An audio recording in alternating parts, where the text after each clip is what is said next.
Radio J, le rendez-vous d'actualité juive.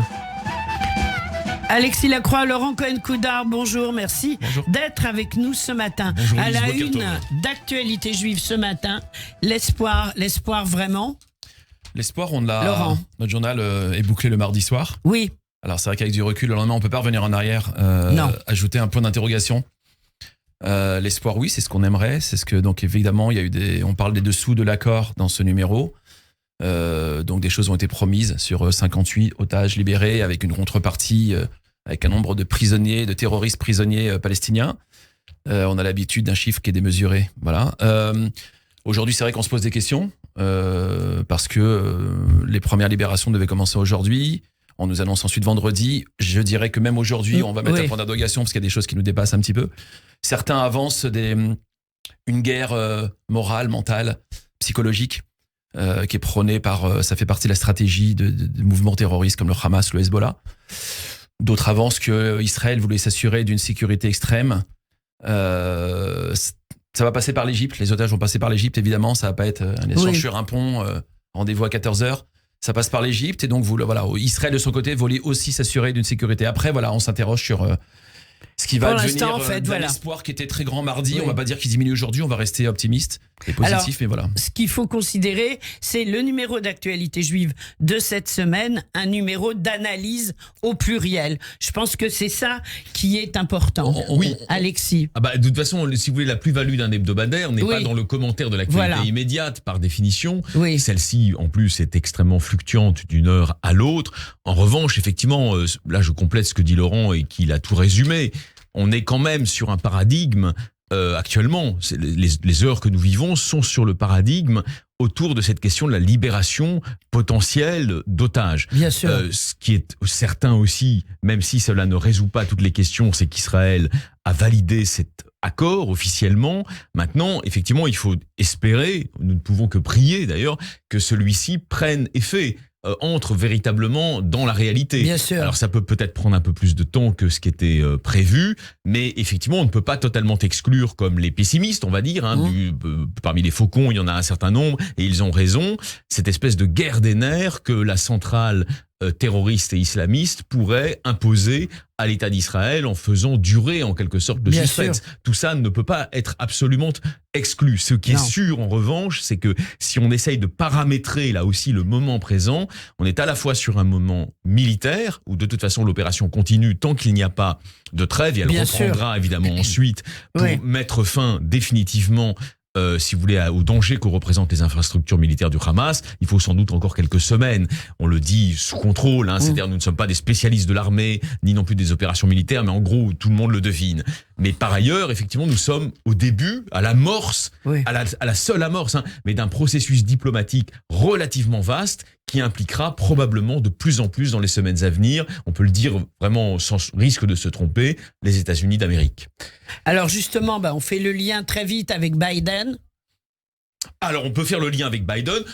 On relate simplement, effectivement, tous les paramètres qu'il a énoncés avant l'annonce de la libération possible de certains otages israéliens dans le Washington Post, puisqu'il a donné une tribune. Souvent, les tribunes, vous savez, des hommes politiques, quand ils ne sont pas en campagne, parce qu'il n'est pas en campagne, là, enfin, en tout cas, pas encore, sont un moyen de clarifier leur position. Donc, si on résume, on comprend que dans sa tribune, le soutien de l'Amérique à Israël est inconditionnel. En revanche, effectivement, d'ores et déjà, les États-Unis d'Amérique, ça n'est pas la position, bien sûr, de Benjamin Netanyahou, souhaitent dessiner à terme une perspective politique. Et il y a une pomme de discorde, on la relate, mais ne tranchons pas, mais décrivons-la pour nos auditrices, pour nos auditeurs, chère Lise, c'est sur le statut ultime et futur de Gaza une fois l'opération militaire israélienne terminée.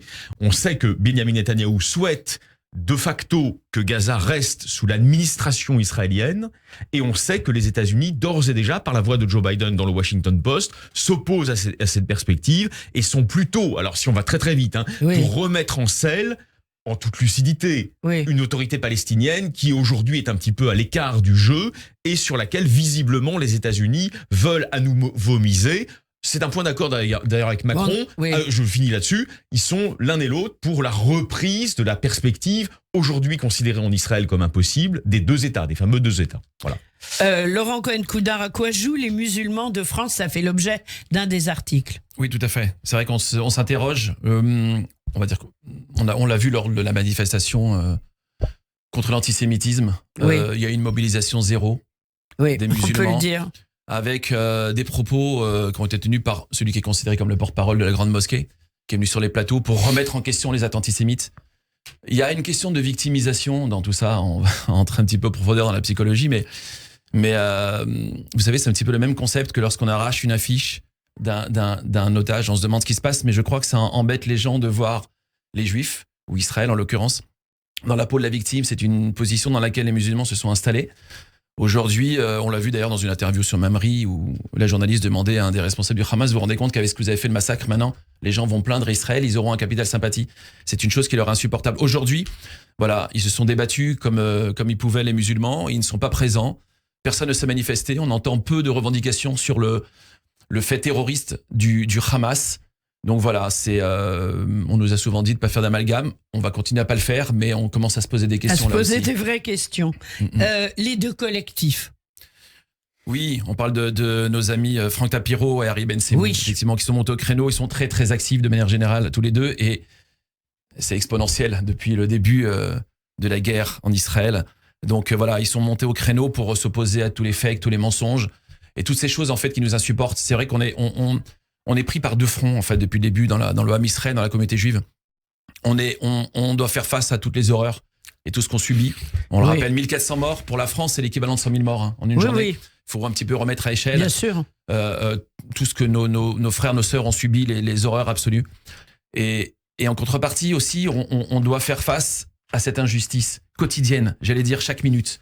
On voit des mensonges au niveau du gouvernement, au niveau de la population, etc., là aussi, qui ont du mal à mettre Israël dans la peau de la victime, ou les Juifs dans la peau de la victime. Donc ce déferlement d'antisémitisme auquel on doit faire face. Voilà, 2 personnes comme Harry Bensemoun et Franck Tapiro sont montés au créneau, avec donc 2 collectifs, et font un travail considérable. Bien sûr. Pour voilà, essayer de faire régner une vérité, faire face aux mensonges.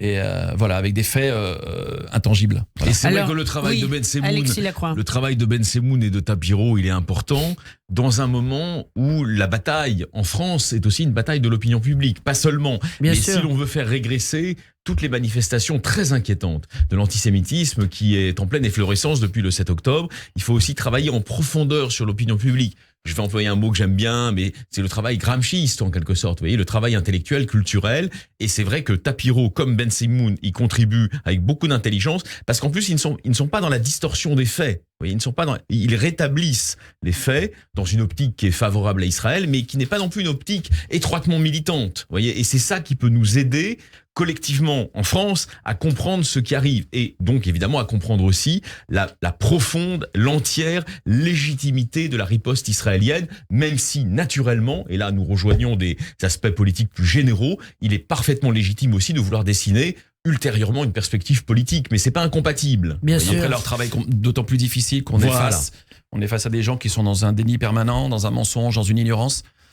Le travail est très compliqué. Des gens qui ne peuvent pas savoir, il y a pas plus sur ceux qui ne peuvent pas entendre, c'est très compliqué. Exactement. Et malheureusement, ces démagogues, on pense notamment à certains députés de la France insoumise. Le pire d'entre eux, c'est David Guiraud à Tunis.